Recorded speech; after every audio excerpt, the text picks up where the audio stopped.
defying all hatred, be the love. Beyond toleration, be the love. Before pride and exaltation, be the love. Be the love.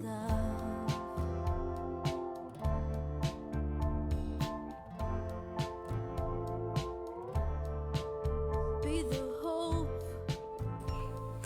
You are listening to Be the Love, transcending through the shadows into a higher state of consciousness. We are souls on the journey, opening up the conversation to heal, awaken, and connect ourselves and the planet to a higher vibration of love frequency. It starts with you. Everything you need is within you. This is your time. I am Stacy Musial. And I am Sam Fernandez, and we are your co-hosts at Be the Love podcast. Thank you for tuning in and ascending with us.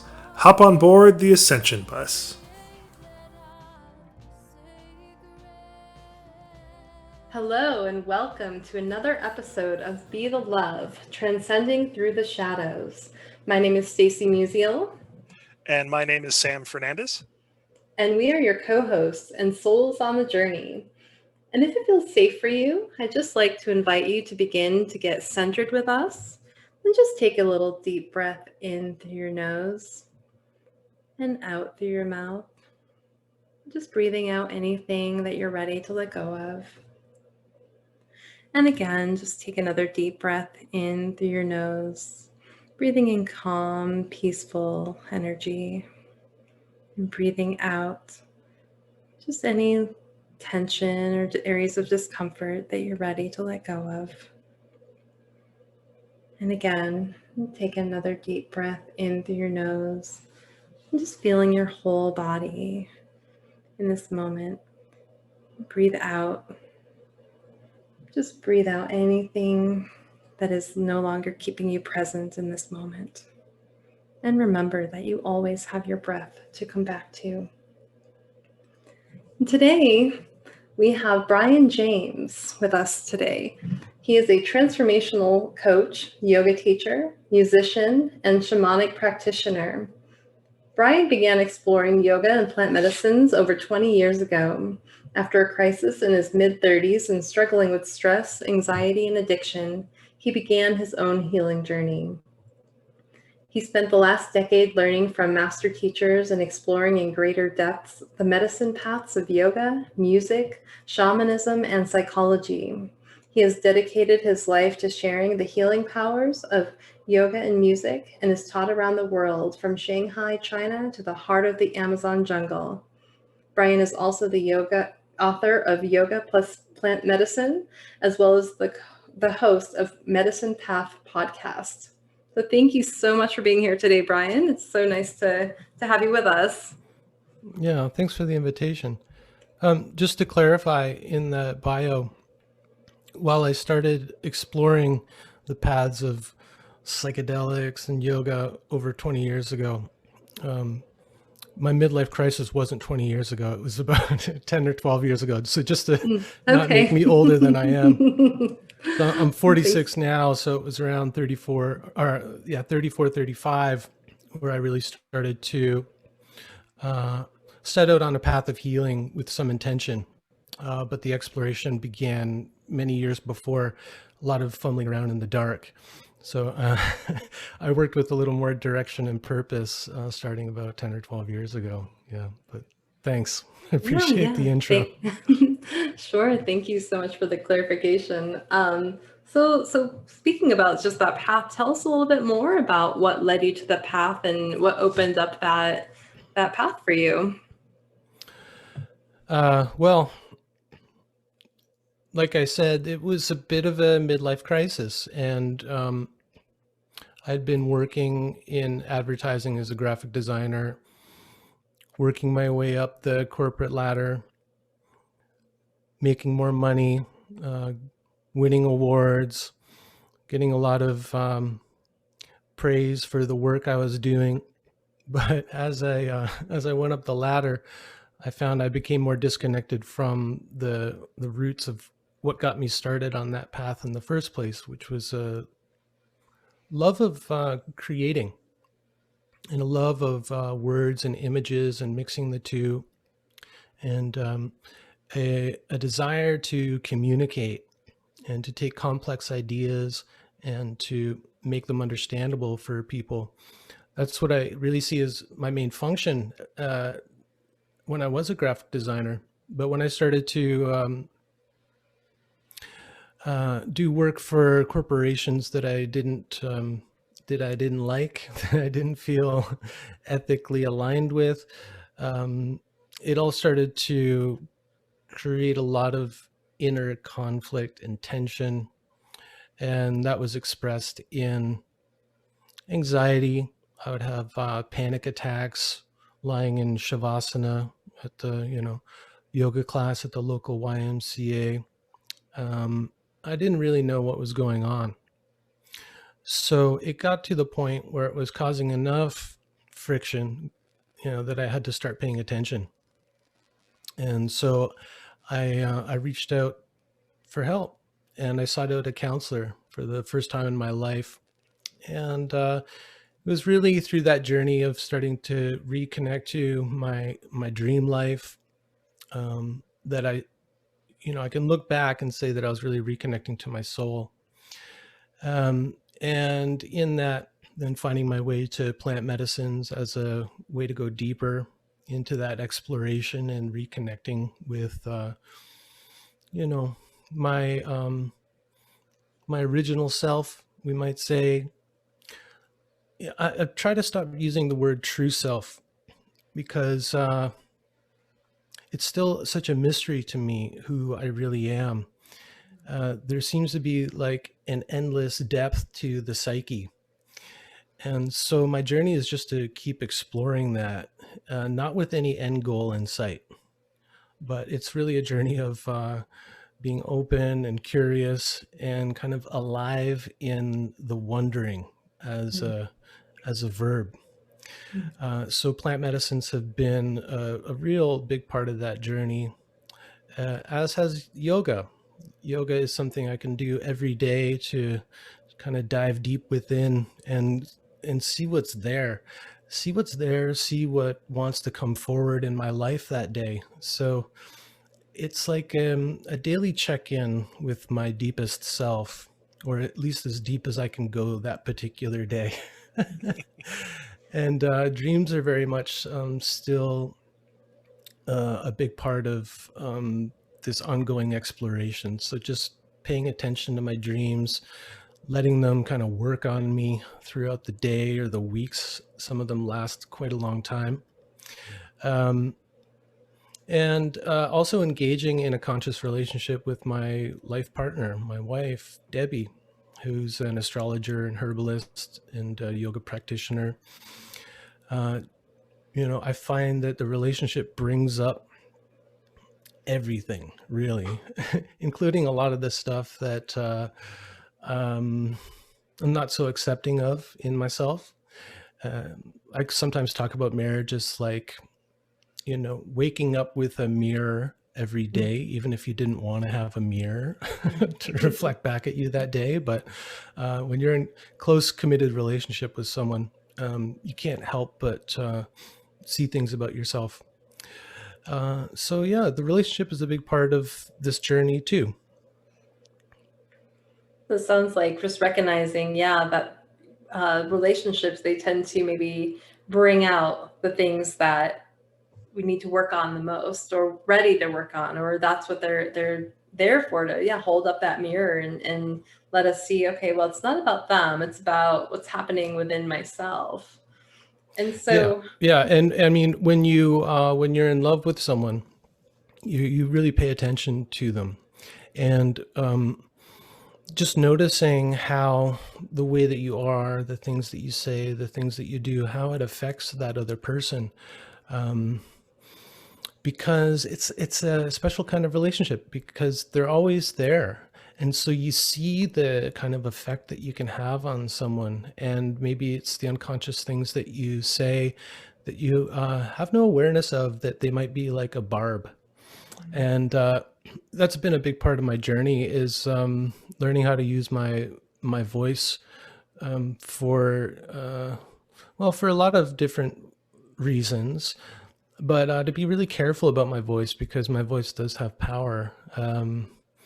And so trying to use my voice more for healing than harming, which was it was a really helpful protective quality or talent that I had when I was younger, being a small, sensitive kid growing up in a kind of brutish environment, very blue collar, lots of sports, lots of kind of unhinged male energy around. And I never felt like I could defend myself physically against some of the confrontations, but I found that I could use my voice and use my wit and intellect to kind of diffuse bullies. So it was like helpful when I was younger, but like a lot of these defense strategies that we adapt in our younger life to make it through, at a certain point, maybe it starts working against you instead of working for you. So that's been a big one for me. And my wife has definitely been really helpful in that respect. As I write in my book, I say that she was the first woman that I'd been with who really called me on my stuff, who let me know when stuff hurt, when that witty comment, the thing that I thought was so witty, when it actually stung. And then I could see that maybe I was throwing out that dart because of some pain that I was feeling, or some insecurity or sensitivity that I was experiencing. So just being in committed relationship, showing up every day into that, can teach you so much about yourself. And I just want to add that it's not always the kind of negative stuff, the stuff that we don't want to see, that it's also like my relationship also brings out the best parts of me too. And I feel that Debbie was able to see maybe my fuller potential even back when I couldn't see it myself. And so entering into that commitment with her was one of the big catalysts that got me started on my healing journey.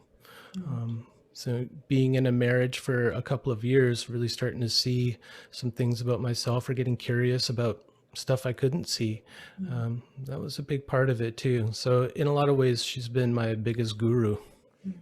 So it really sounds like, just having that outer relationship with Debbie has really helped you form the inner relationship with yourself, to bring out those things, to say, okay, well, these are things that I might need to work on, or things that I'm really maybe that are really good and positive aspects that you are wanting to bring out more of.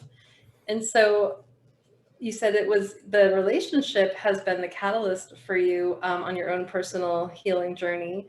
And so I'm wondering how medicine journeys, such as working with the ayahuasca plant, have supported you on your plant into the deeper healing. Well, like any kind of alchemical relationship, one that is going to cause some kind of change, plants can be a really great catalyst for opening things up, for helping us to see things that we can't see, or that we've shoved down so deep that we don't want to see it, right? So I found the plant medicines and synthetic psychedelics as well. MDMA has also been a really good ally for me. But all of these substances that we classify as psychedelics, it's in the name. So if we break apart that name, psyche and delos from the Greek, psyche means the soul. So that deepest part of ourself that's with us since we were born. And delos is to reveal. So it reveals the deepest parts of ourself. And that's all of the stuff that we would consider positive and negative. And I think when we talk about shadow these days, a lot of times people are only referring to the kind of the dark stuff, the stuff that we consider negative or harmful, whatever. But it's also the great stuff that we can no longer see about ourselves. I think one of the ways I think about trauma is that it's a disconnection from the wonder that we all knew as children. And I think of wonder as what happens when we're open and curious about life.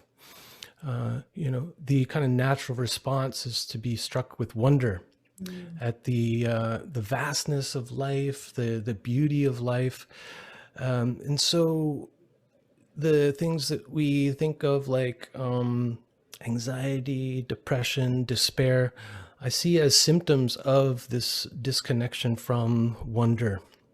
Because even if something challenging is happening in our life, if we engage with it with this spirit of openness and curiosity and wonderment, we can learn something from it.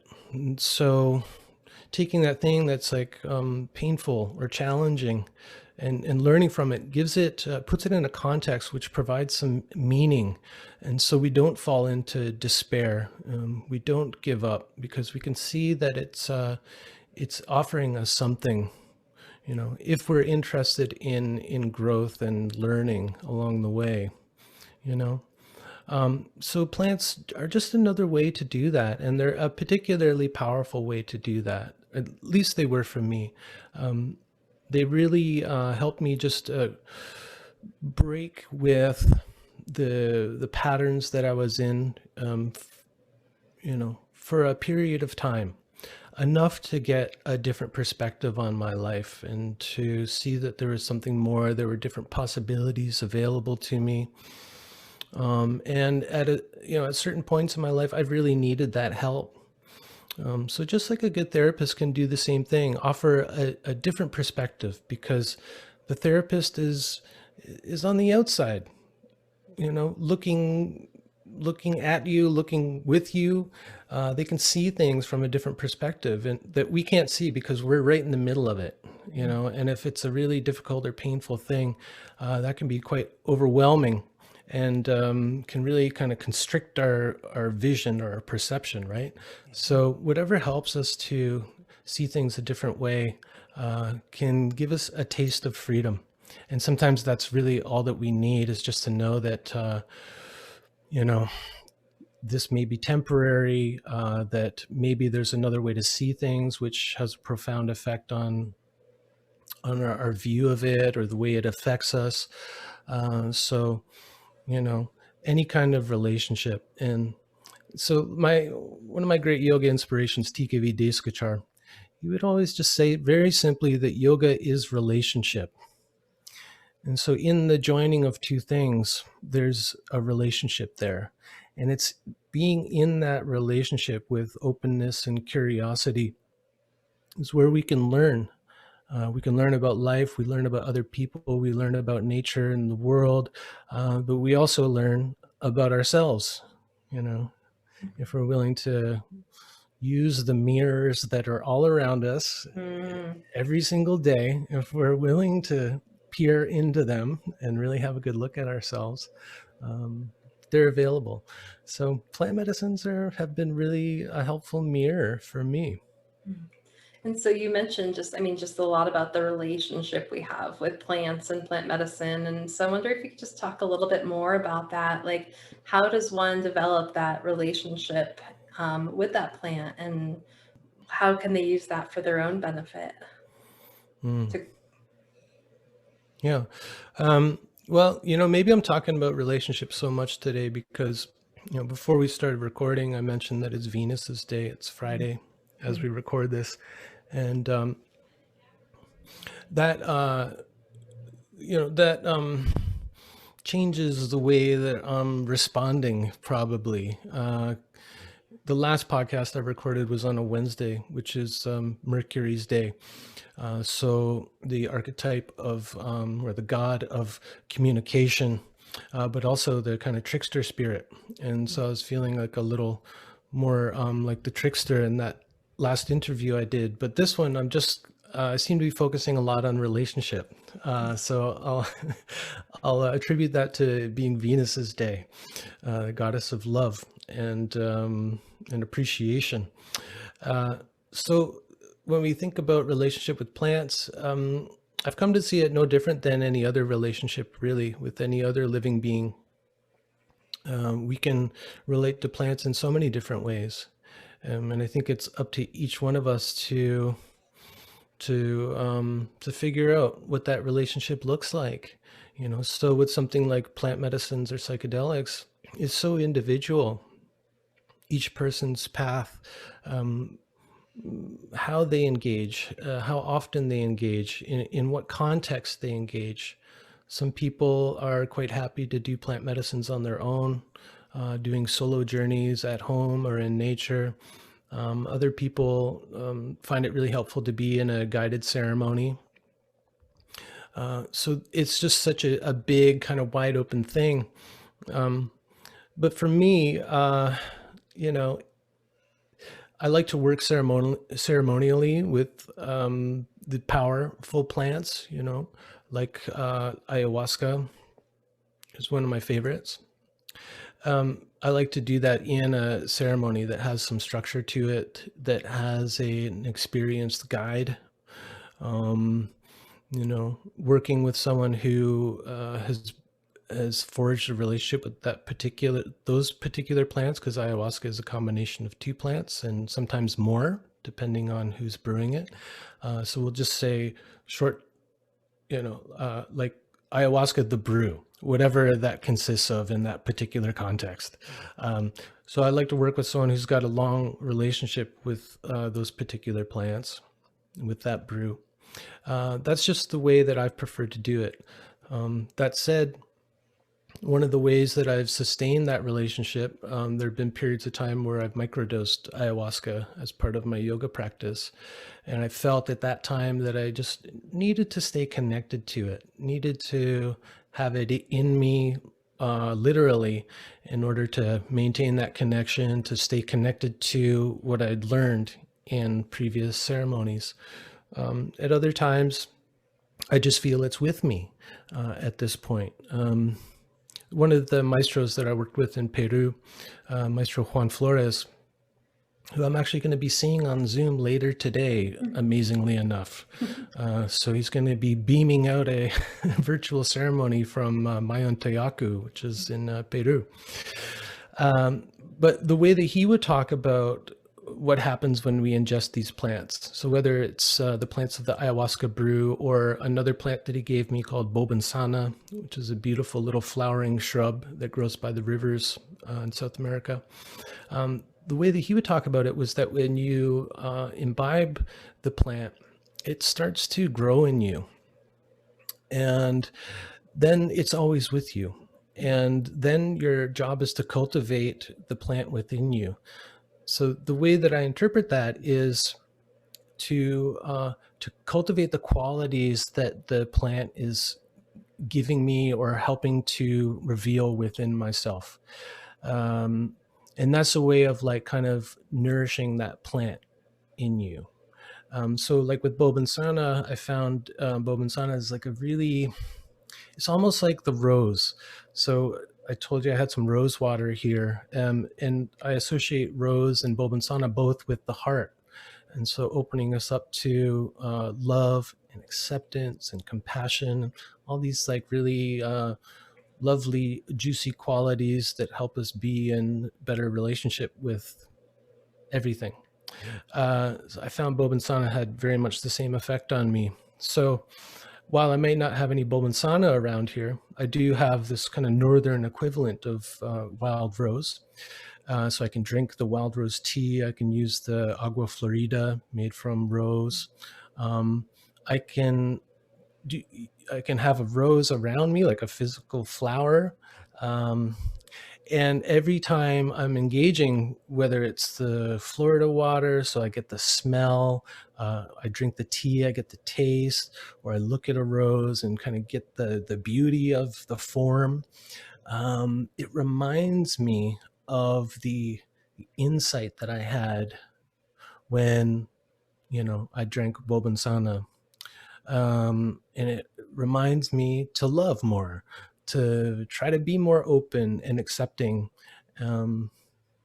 to be in better relationship with everything, myself included, So that's one way that I think about relationship with plants, is to experience them in all kinds of different ways, using all of our senses, and to try to stay connected to what the plant represents to you, what you feel it's giving you, what it's teaching you.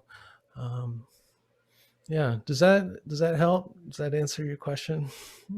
Absolutely. Yeah, that was a beautiful answer. And it really sounds like just connecting with the qualities, the energy, the consciousness of that plant, as it has a consciousness that is there to serve a purpose for us and for the world. Yeah, I mean, I don't know if the plants are serving a purpose other than one that we ascribe to it. I think the plants just are. And I think, like Sam mentioned, that the plants are there for us if we're willing to engage with them. If we're open and curious about them, they're just there doing their thing. Rose is just being Rose, and its purpose is just to be. So in terms of like transforming human consciousness, I kind of get the sense that the plants are, they're interested in propagating themselves, like any being, is just this instinct to propagate, to make more of yourself. I think maybe that's their main directive. But in their beingness, there's a lot that we can learn from them. Like especially plants, I think, are really trustworthy and clear teachers for us, because I don't believe that they have an agenda. And so many kind of troublesome teachers and gurus may have hidden agendas, but I feel like we can really trust the plants. And so that's the way that I relate to plants. It's like, I imagine plants kind of have a bit of an ambivalence about us. Like the plants were here before us and they'll be here after us. So, I hear it a lot in the circles that we run in, that the plants have this agenda, like particularly ayahuasca or the mushrooms want to kind of save humanity or wake up humanity so we don't completely destroy the planet. I'm not so sure about that.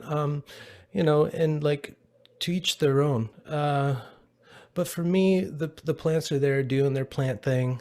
And it's about, for me, just being in relationship with the land that I'm on at any particular time. And I'm just kind of like interested in it all. I'm just curious about all of these beings that are around me all of the time. I don't expect that they have anything to teach me in particular. I try not to demand anything from the plants. So I approach them like I would any kind of like elder, which is like with a lot of humility. I find that when I'm engaging with plants, I become very small, very humble. Especially powerful plants like ayahuasca has, made me very, very small and humbled me on numerous occasions, where I'm just like kind of in awe of the power of these plants. And I think like humility is a good quality for us human beings, because I think we've gotten kind of full of ourselves, and we become very anthropocentric. Like human is at the center of reality, and we're the most developed consciousness, and everything is there to serve us. Like, so even a statement like ayahuasca is here to awaken humanity or something, that still to me sounds like the plant is there to serve humanity.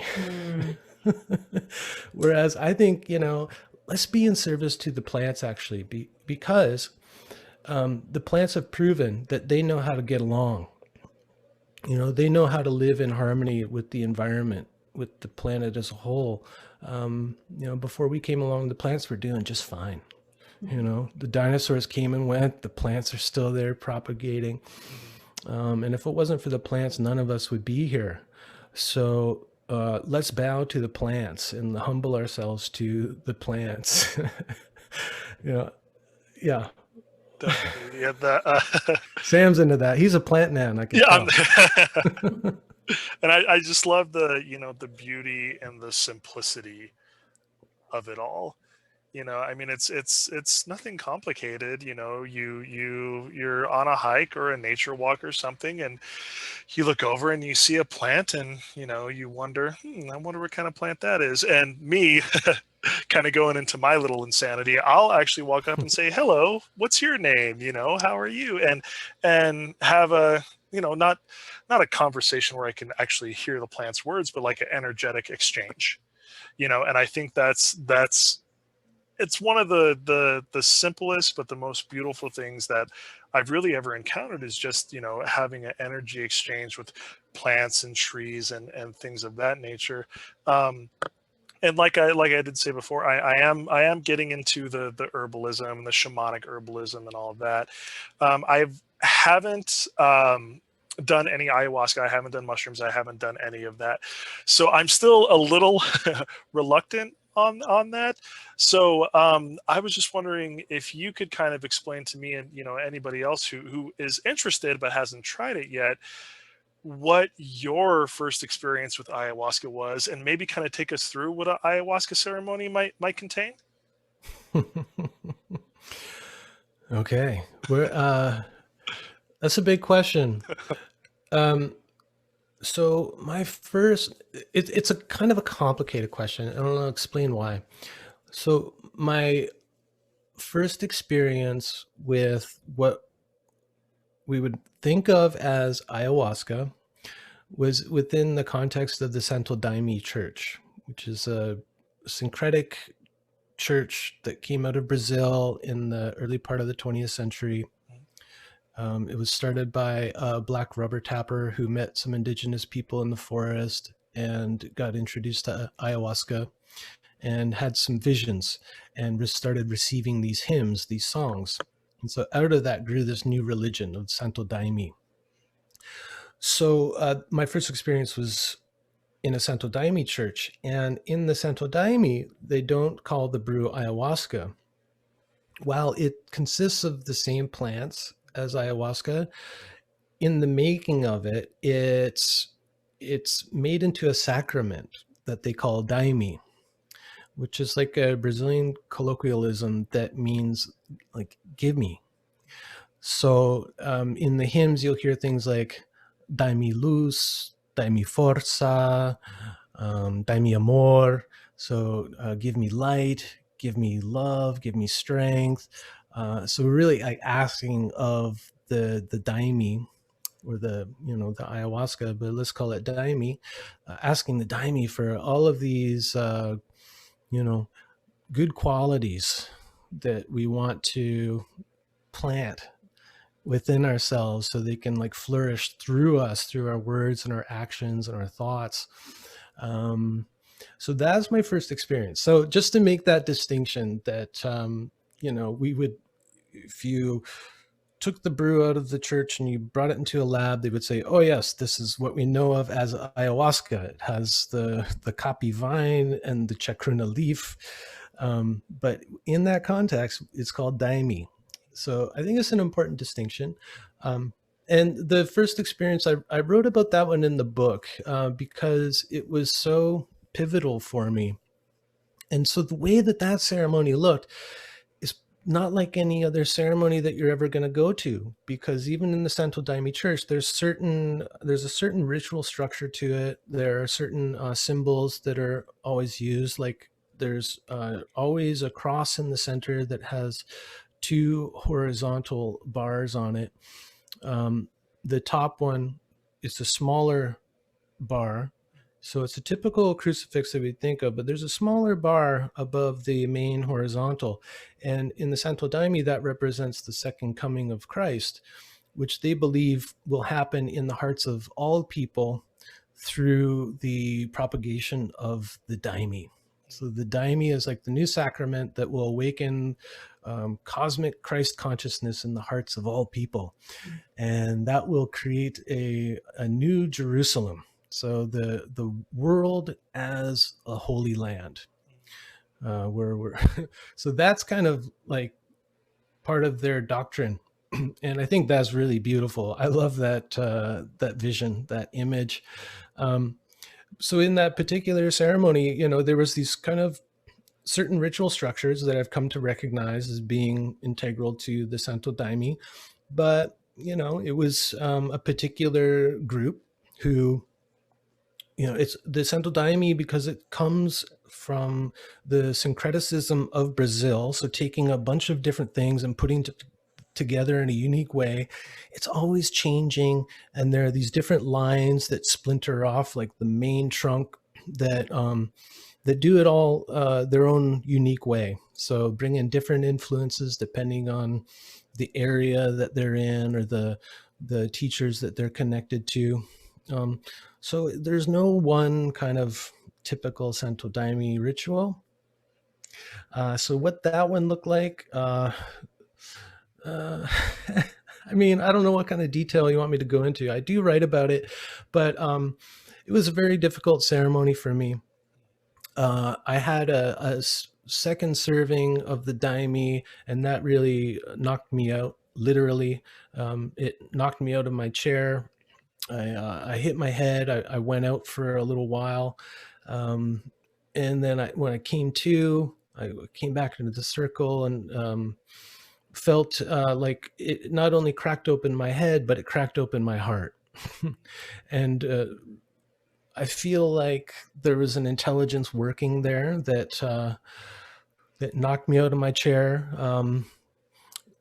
During the first serving, I was feeling it, but it wasn't overwhelming. It wasn't like the stories that I'd heard about ayahuasca. I didn't feel especially nauseous or anything. It kind of felt like some of the mushroom journeys that I'd taken in the past. So I was feeling like a little bit cocky, I think. I was like, oh, I don't know what the big deal is, what everyone's talking about. This is not much different than mushrooms, and I can totally handle this. And so it started to like wear off, and so I kind of interrupted things, and I got my friend who was part of the church to ask the guy if I could have another serving. And I didn't know anything about the protocol, so I didn't know I was interrupting or when you ask or that there would be another serving later. I didn't know any of this, so I was kind of like a bit kind of stupidly interrupting things. And the person who was serving gave me this big giant glass full, and I just drank it down. It was no big deal. And then it really hit me hard, and I think it kind of had to do that to get me out of my patterns of thought, my patterns of behaving. Like it really had to interrupt things because these patterns were really deeply ingrained, and it just had to like hit me hard and knock me out of it, give me a kick in the butt. And so when I came back with like kind of fresh eyes. I crawled back to my chair, I got back in the circle, and everybody like turned and looked at me and said, "Welcome back." And I felt this like immediate sense of community and fraternity. It was really beautiful. That was like one of my core wounds, was not feeling like I belonged in groups, not feeling accepted, always feeling like an outsider. And there was this group of strangers who just looked at me with like loving eyes and beatific smiles and said, "Welcome back. Like, we're glad to have you back," So that like cracked open my heart. And the rest of the ceremony was just really beautiful. Being so open. I had a couple brothers on either side of me who were more experienced, who were kind of helping me through the difficult parts of the ceremony when the medicine would get really strong. It would come in waves and I'd start to space out or fumble. And one guy leaned over to me at one point and said, just focus on your heart, just breathe, be in your heart. And I was like, my heart? Oh yeah, I've got this thing. It's not just my beating heart, but another kind of heart in my chest, a place of kind of inner stability. Like I always think of it like a home that we carry around with us. This idea of the spiritual heart. I find it's a place within each of us that feels deeply rooted, deeply at home. So I was like, oh, whoa, I can just like put my awareness down into my chest, breathe into that space, and all of a sudden everything kind of evens out, like all of the kind of, the medicine could come on, and maybe my thoughts would be like racing, or I'd start to get a little scared or confused or wobbly or whatever. And if I just brought my awareness into my heart, I found it was like a still point within, And so what a gift that was, that guy leaned over and said, hey, because no one had ever taught me about being in my heart before. Right. So this was like a really powerful and useful spiritual teaching that I got in the midst of this ceremony, by someone who is just kind of aware of me, aware, sensitive enough that he could tell I might be going through a rocky period, just gave me this little beautiful instruction that I still go to all of the time. It's like kind of, it's like kind of the big practical spiritual teaching, I think, like locate this place within yourself, this inner stillness, this place where there is no disturbance, there is no conflict. In yoga we say place of shanti, right? Of peace. So to be able to find that and connect to that. So that was something I remember from that first ceremony that was really amazing. Just the feeling of belonging, the feeling that other people were looking out for me, willing to share something, and like the real function of the elder is just to pass along something that somebody probably taught them at some point when they were going through a difficult period. Connect to your heart, breathe. So simple, but like, and then, that sent me on this whole journey of like trying to learn more about the spiritual heart. I was like, oh my God, what is this, And I'm still curious about the spiritual heart, and the way that it gets expressed in all of these different spiritual traditions. But it is really at the heart of all religions. You'll find it in every single religion. Is this teaching of the spiritual heart, and different religions express it in different ways. So there's different images that we can look to, different teachings around it, but it's there at the heart of all of them. And so that remains really kind of central to me on my journey, is this inquiry into the heart of the matter. That sounds really beautiful and just very profound, just to really be able to connect with that, because that is such an integral part of our existence, is that spiritual heart, and coming from that place and being in that love vibration. And I'm wondering, just going back to ceremony and connecting with the plants and the messages that you've received and the different maybe pieces of wisdom that you have gotten, like such as that, what has been your experience with integrating those messages into your life moving forward? Like you connect with the plant medicine and then putting it into your daily life so that you are aligning with that, or that message that you received. Mm-hmm. Well, I think about it like anything that reminds you of that experience is going to be helpful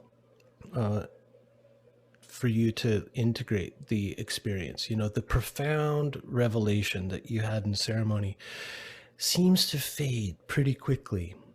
And I've noticed this in plant medicine retreats that I've done, but also like yoga retreats, kind of any transformational retreat. There's something that happens when somebody leaves the retreat.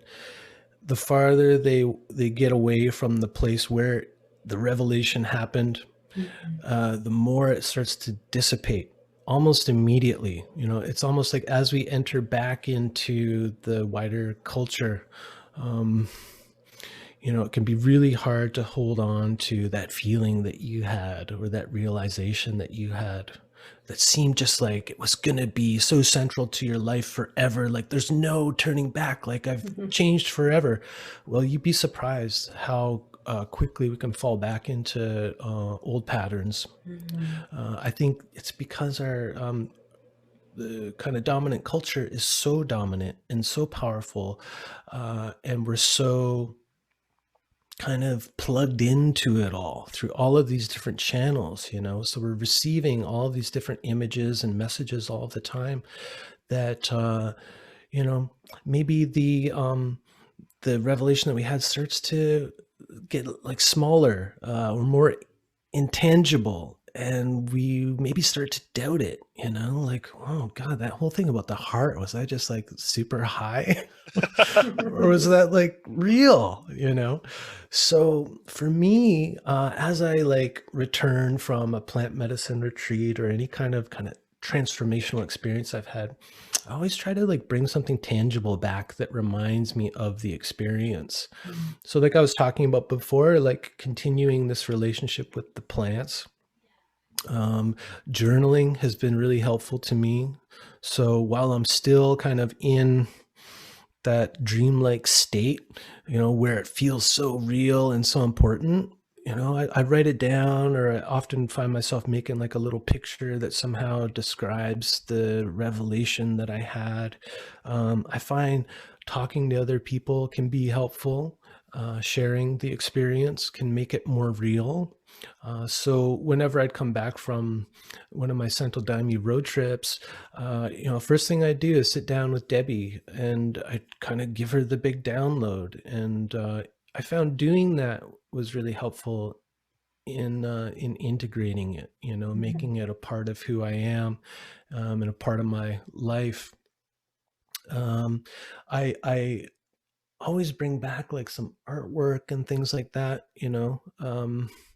so I'm looking around my little yoga studio, where I make music and practice yoga and see clients and stuff. And I've got like all of these reminders, I've got my yoga lineage. I've got pictures of them on the wall. I've got, Shipibo tapestries like the one behind me. I've got rattles. I've got my drums.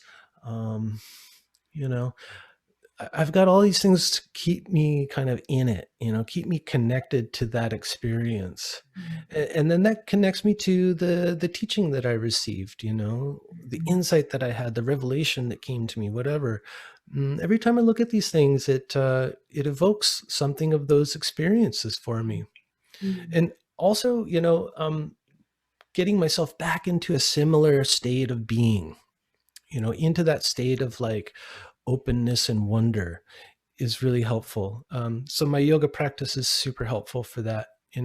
Quiets my mind, gets me in my body, really connects me to breath, which all of the old traditions associate with the spirit or soul.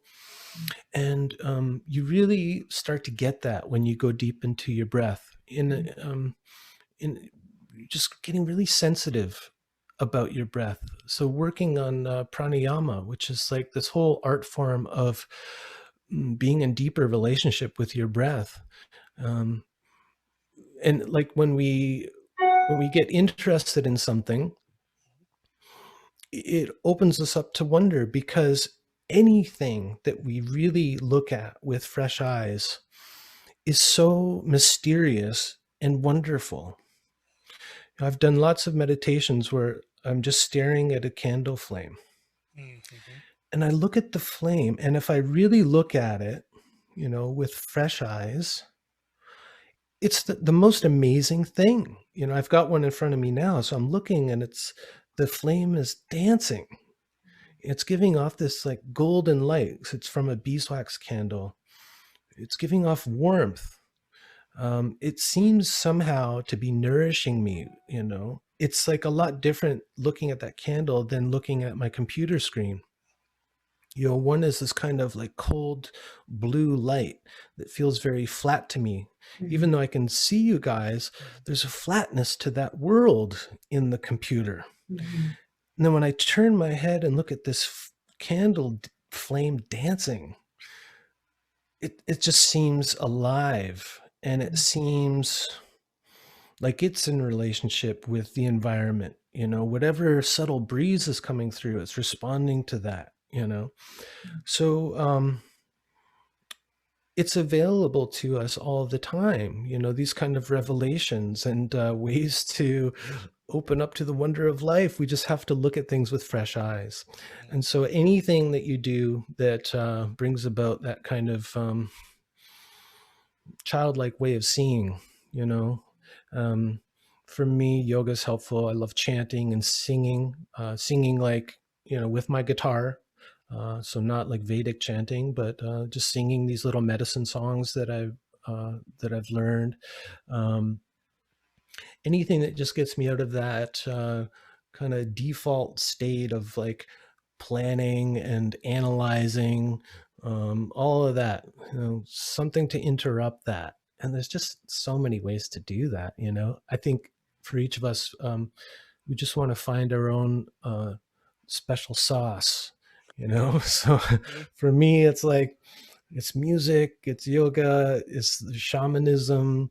I love depth psychology, so working with dreams and tuning into images and archetypes.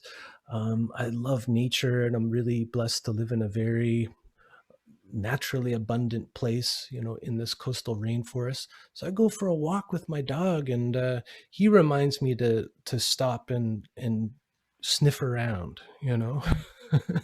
and then I'll see something new there, something kind of surprising, some new plant, or we had a windstorm, and so there's like branches all over the place, and everything's kind of stirred up, and so it's always fresh and new.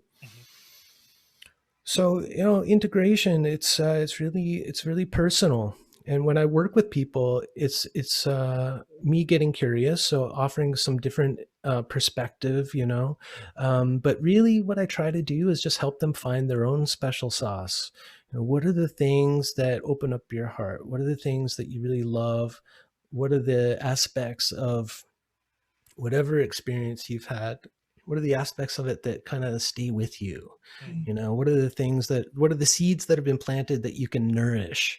Like what's already there? So if someone has an experience with ayahuasca or mushrooms or something, and they're a Christian, and Christ comes to them in a vision, well, let's go with that, like, let's not bring in anything new. Like, let's not impose a new spiritual worldview or cosmology or pantheon of deities or anything onto this person.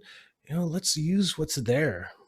So if you're doing yoga and you're a Muslim, and your yoga practice becomes like a Muslimic prayer, beautiful. Let's go with that. Like, let's go where there's already a flame, something like that. So always just trying to follow each individual, all I have to do is get curious and start like noticing things and asking questions, and everything is already in you or me. It just takes someone maybe to be there to help draw it out, and to hold it up and say, ooh, you keep talking about this, did you realize that this is so kind of central to your experience? Or do you realize how important this is to you? Does that help to give you an idea? I mean, it's a big topic. All of these things you ask about, like ceremony, plant medicines, relationship, integration, they're huge topics, and we could talk about them like for days, But I hope that gives you some sense of my approach, at least.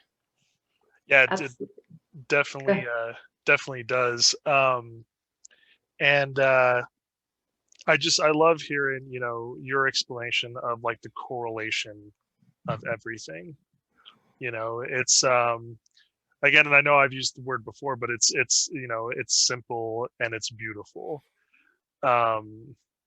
Because it doesn't, this kind of the stuff, it doesn't have to be complicated, and it doesn't have to be anything more than it already is, and I know for me especially, and this is, it's part of my path and it's part of my journey, but searching for, oh, okay, well, this person is believes in Hinduism, so maybe I'll go that route. Oh, that's not working for me. This person believes in Buddhism, maybe I'll go that route. Oh, that's not working for me.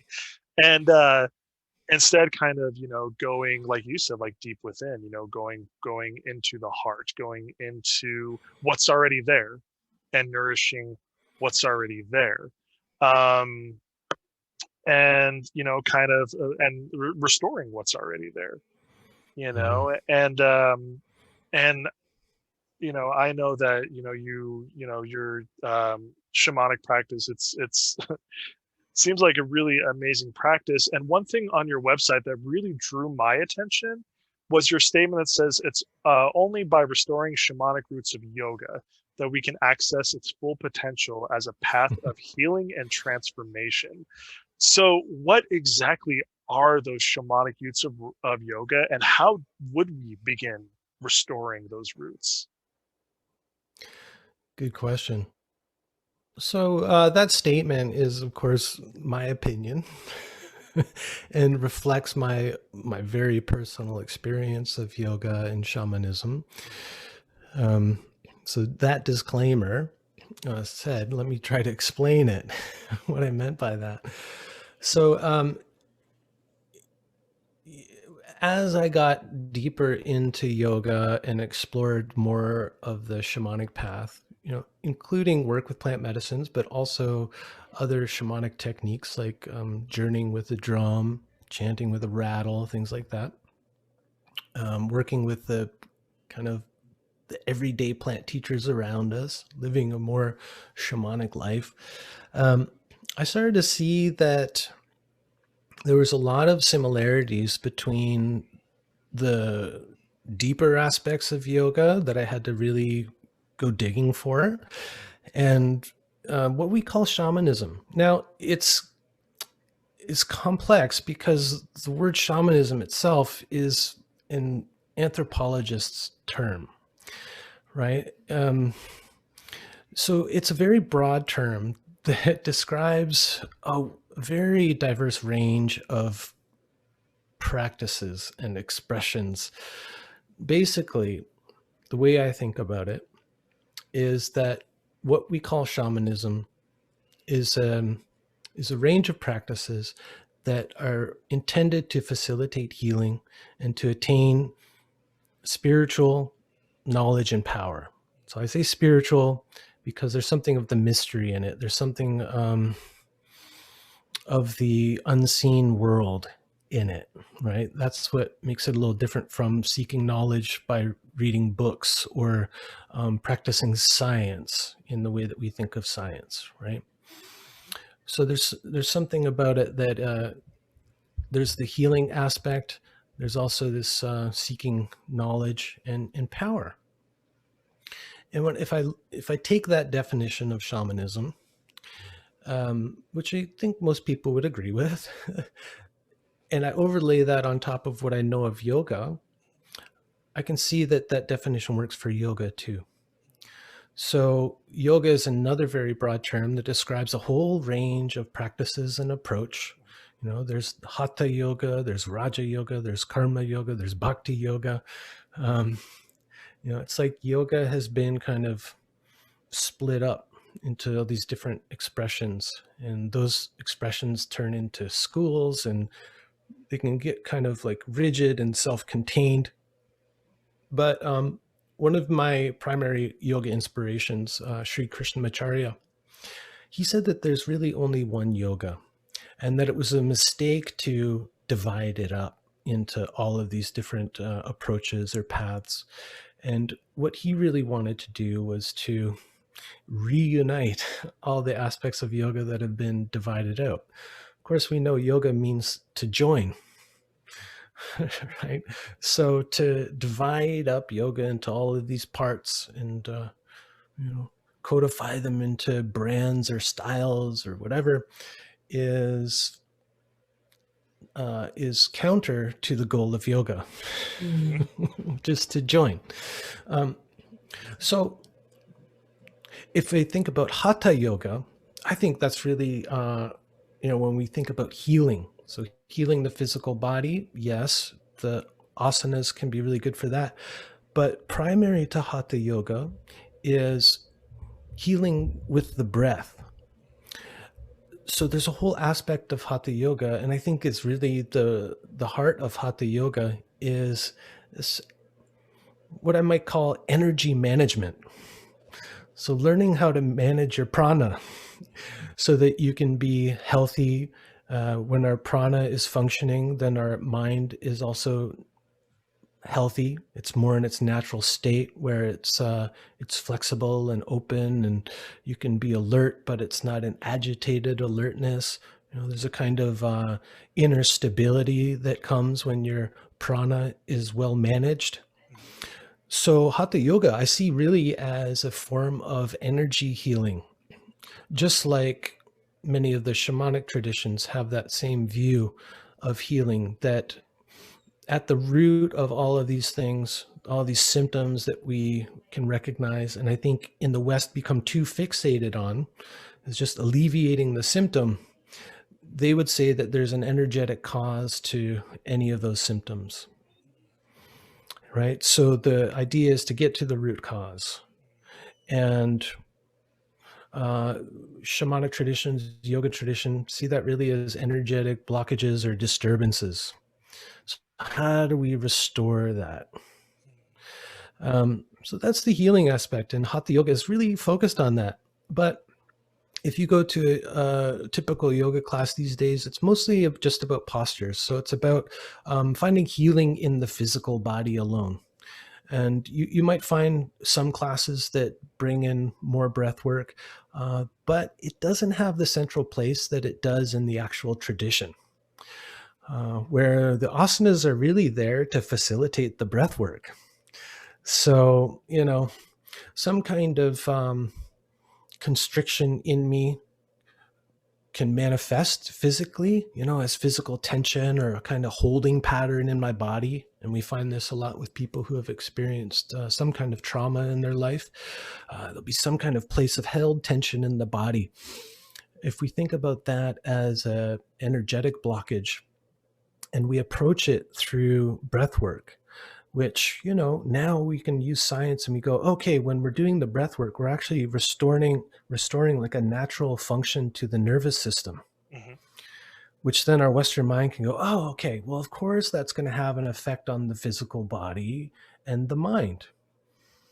And if you look at any trauma treatment now, whether it's Peter Levine's somatic experiencing or the work that Bessel van der Kolk has done, Gabor Mate, whoever, they'll always incorporate some aspect that we can point to as yoga. They may not call it yoga. Bessel van der Kolk really has been helpful in showing how yoga helps with healing trauma.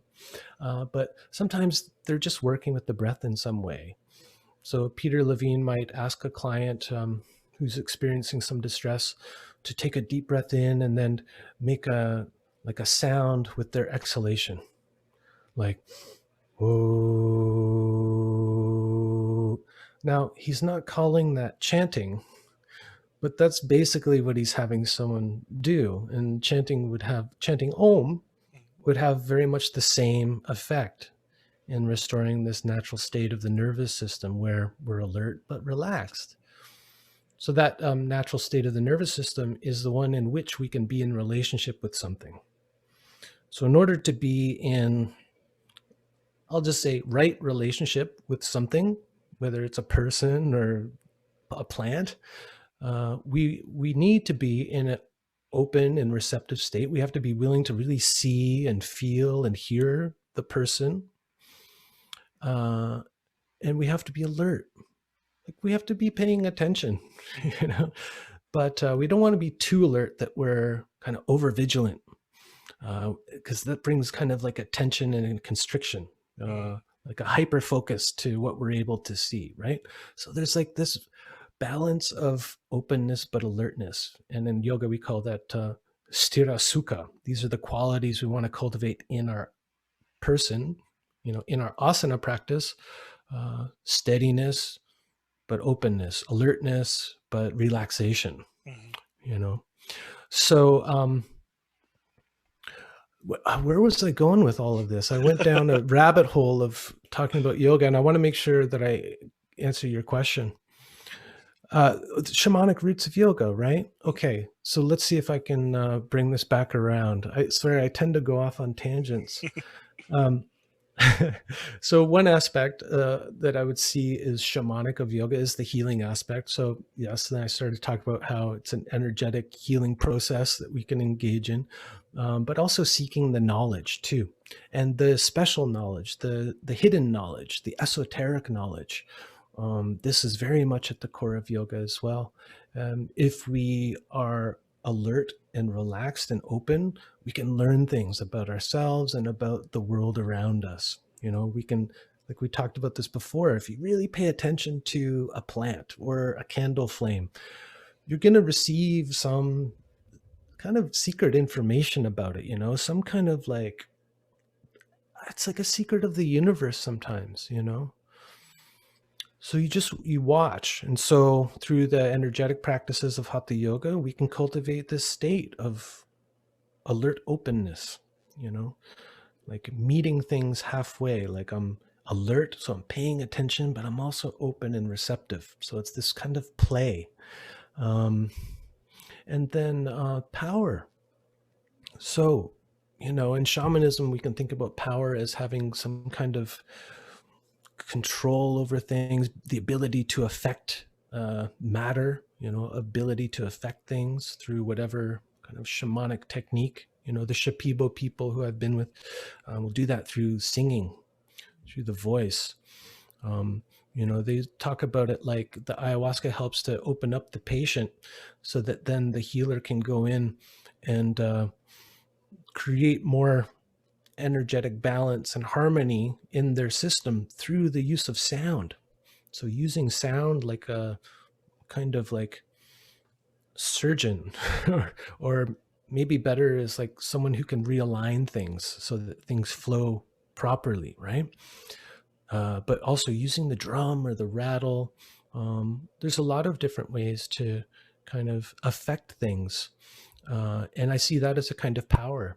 So for me, learning the techniques of Hatha Yoga, I experience an immediate effect within myself. Immediately. And that's one of the reasons why I think it's so powerful and why so many people have picked up on it, because they've gotten a little taste of that. So if you've ever gone to a yoga class and had a good experience, where things just kind of clicked, it was the right teacher at the right time and you're paying the right amount of attention and you're doing it just the particular way, you've gotten a hint of the power of yoga. And so you might feel just better, right? You might just feel like, I just feel so at peace lying here in Shavasana that I don't have a care in the world. Or maybe you start to move better, So the immediate effect is felt first within ourselves. And if we continue to do it, well, of course, then we're going to show up in the world in a different way. And we're going to start noticing an effect in the world around us. It's not that the world around us has changed, but we've changed. So when I do my yoga practice in the morning, I notice how I'm better able to be in right relationship with my wife or with my dog or with the cranky neighbor. And that changes my reality. It really does. And it might even start to affect the way other people act. I've seen that, how if we just show up in a different way, maybe it's a kind of inspiration that happens. Someone, a friend or a family member sees a change in you and they're just like, something's different about you. You're not quite so reactive as you were. You don't take the bait anymore. And that can really affect the dynamic of a family, of a workplace. I've seen that effect, Yeah, so that's a kind of power, I think, and it's not some like kind of supernatural power, like I'm going to make it rain today.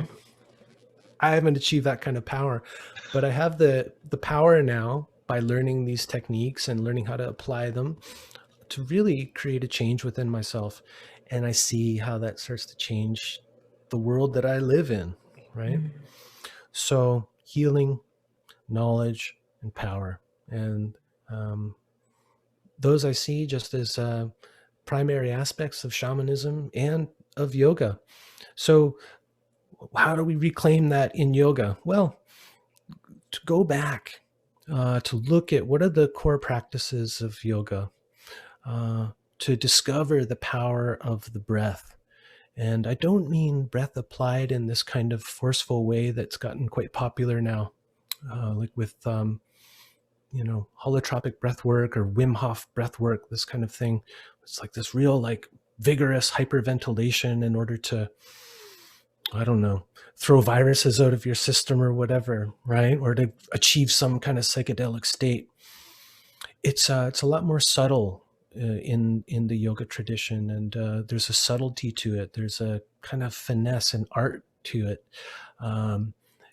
because there's so many different ways to apply it depending on what's going on within us.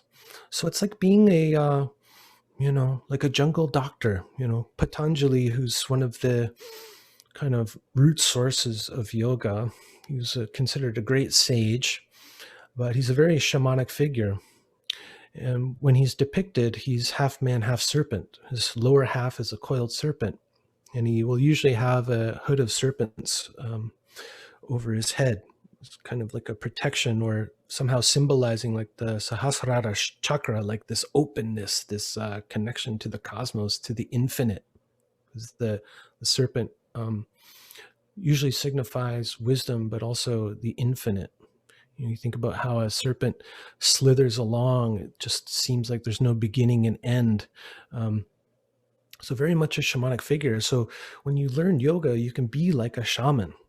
Mm-hmm. And so that means being able to diagnose, like, what's going on, first of all, and what's needed in order to bring about the kind of change that I want.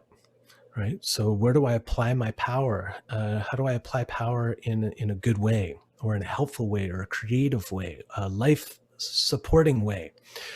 So that's like being a good shaman, I think, when it's like life-giving and life-supporting and creative rather than destructive.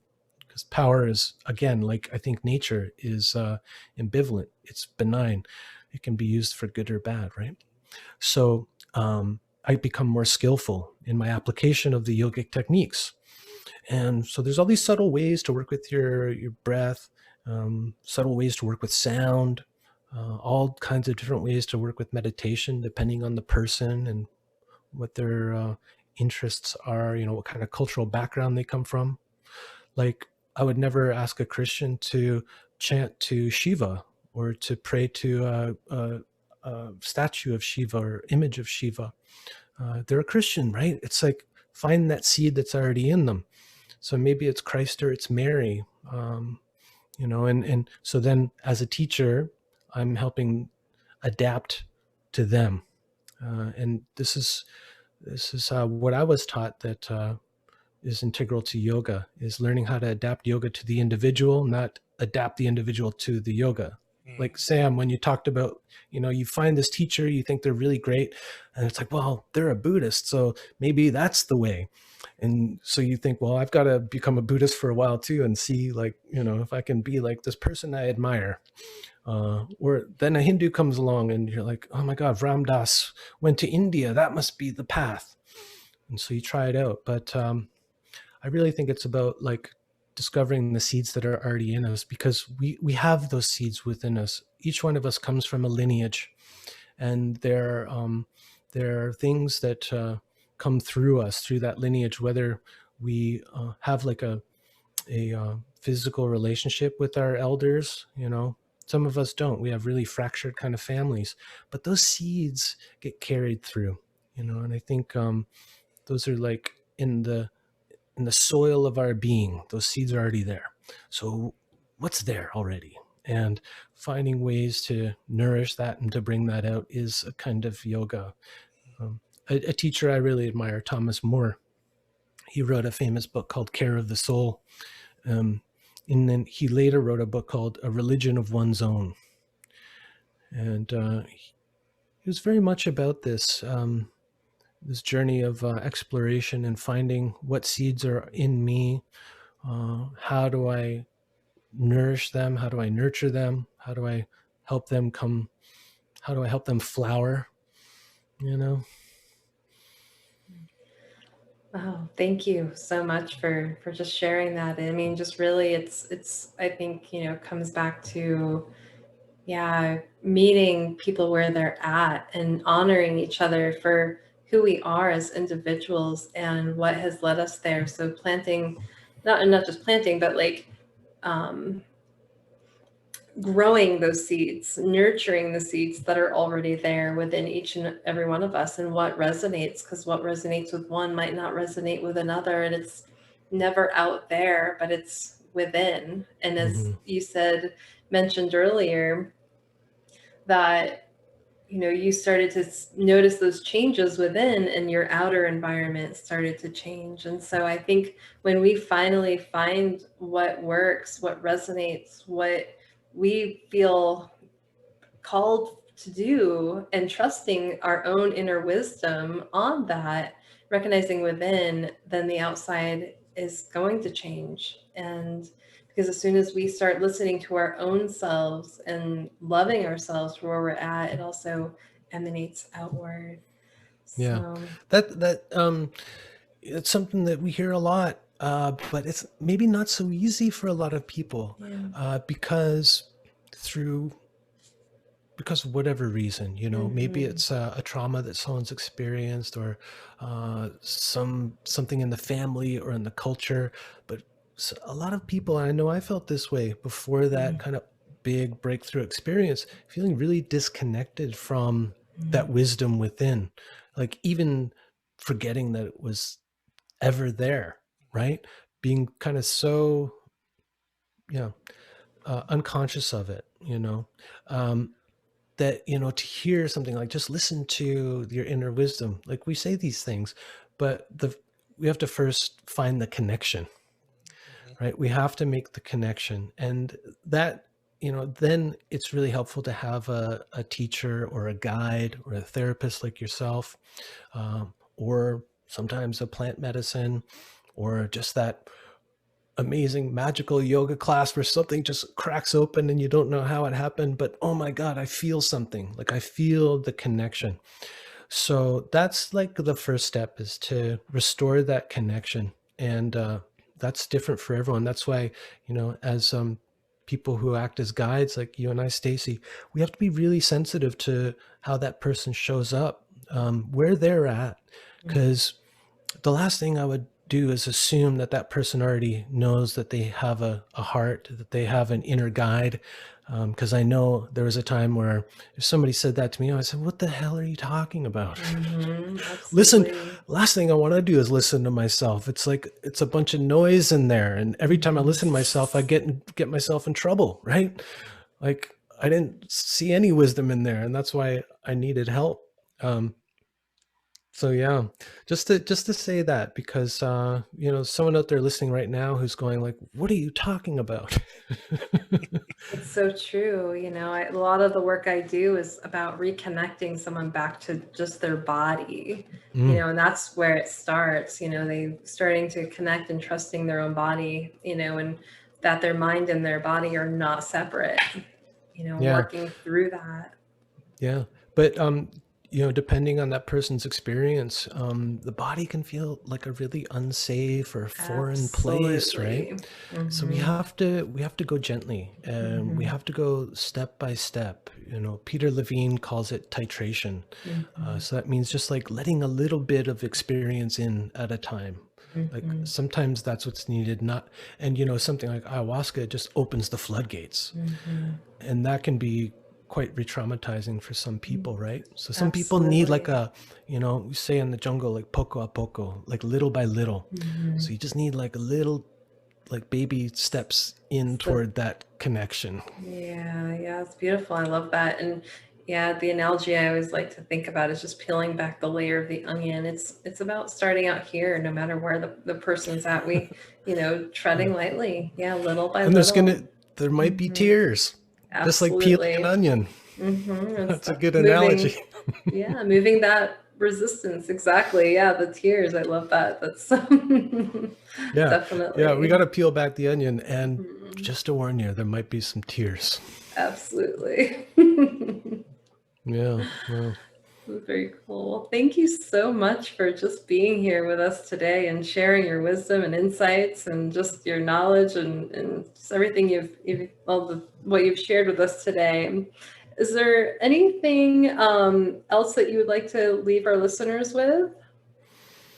I feel very much like, it's Venus's day. And so I've just been responding to what you guys have brought up. And because I'm more in like the lover's mode, maybe I worry that I haven't been so clear, that I've rambled a little bit. If it was Mercury's day, maybe my communication would have felt a little sharper or something. So if anyone has if I've perked up their ears in some way and you want like a little more clarity, I have a podcast called Medicine Path, where I've interviewed people in shamanism and yoga, music, and depth psychology. Those are kind of my main areas that I'm interested in. So I've interviewed some incredible teachers and elders. So you can go to that. You can go to my webpage, brianjames.ca. I've got some more information about the coaching work I do. I've written a couple books on yoga, one on yoga and plant medicine, and I make courses. So all those years in advertising, now I try to use my powers for good. Like we talked about power, you can use it for good or bad, right? So now I try to use all of that skill and experience that I gain to create resources for people so that they can get a little taste of freedom through yoga. So I've launched a new course recently that explores a shamanic approach to yoga. So Sam, one of the ways I think we can restore it is through a particular approach to practice. So I've tried to put that into an online offering. It's something that I've done for years in person, and I was a little reluctant to try to put it into a video format where I wouldn't be there to guide someone but I'm trying to adapt to our current situation. And it just felt like something that I thought would be especially helpful at this time is a yoga practice that incorporates the shamanic approach. So doing a very thoughtful therapeutic type yoga practice, but then going into a shamanic journey with a drum, learning how to chant with a rattle and drum. So incorporating some of these shamanic elements into the overall yoga practice, helping to awaken people's visionary capacity at this time, I think is really important, because we're inundated with other people's visions for how the world is and how the world's going to be. And I think what we need to do in response to that is awaken our own visionary capacity so that we can see other possibilities for how things could be. And so shamanism really is a path that to cultivate that within ourselves. So learning how to journey into the imaginal world, the dream world, the underworld, whatever we want to call it, depends on your perspective. The depth psychologist would say it's active imagination. The shaman would say it's a shamanic journey to the underworld or the upper world, right? The main thing is really engaging in envisioning. And so I bring that into the yoga practice. And so that's one way I think we could reclaim the shamanic roots of yoga, is to be like the rishis who wrote all of the texts that we consult. Those texts, they came to them in their visions. And what they've always said is that they're not the final word, is everybody can be a rishi, everybody can be a seer, everybody can be a mystic. We just have to utilize the technologies that we've learned from the wisdom traditions and our ancestors. The vision of the world, the dream of the world has to be ever renewing. We can't get stuck in an old vision of the world. We know where that gets us. And I think our world right now is in a time, it's like collectively we're waking up to the nightmare. And, it's one thing to want to like wake up and to kind of erase the bad dream that we've been living in. But that's one part of it. The other part is to have a vision for the future. You know, to be the change we want to see, first we have to see the change that we want to be. You know, and that's where vision comes in, and vision quests and shamanic journeying and all of that. So I want to create more space for that in yoga practice. So we use these techniques of yoga to open us up to receive a new vision for our life, for how we can be, and then for how we can be together in this world. So brianjames.ca, it's a portal in. And then in the work I do, I like to do this one-to-one with people, you know, and so adapting the approach to each individual, helping them restore their visionary capacity so they can have a new vision for their life, and then how to enact that, how to make it happen, you know, make it a reality. That's a big challenge, but yeah, I think that's why we need help and support. So that's what I try to do, is just be of help and support. Absolutely. Well, thank you for everything you're doing in the world. Well, And thanks for being interested. Yeah. I appreciate it. And again, thank you so much for being here today and sharing your experience with us. And thank you for listening to our show. Stay tuned for more episodes being released on Mondays at 5:55 a.m. Mountain Standard Time. And until next time, love yourself, love each other, and love the world. And if you like this show, please share the love by sharing it with your friends. We love you guys. Love you guys. Take care. We'll talk to you later. Yeah, I love you too. Thank you, Heather Lynn, for providing us with your beautiful song to accompany our show, Be the Love. If you would like to learn more about Heather Lynn and her music, please visit her website at heatherlynnmusic.com. And thank you, Chrissy Grace at Leading Edge Productions, for the beautiful design and graphics. And thank you for tuning in. And until next time, we are souls on the journey. And thank you for hopping on the Ascension bus with us. And remember, there is always a seat for you.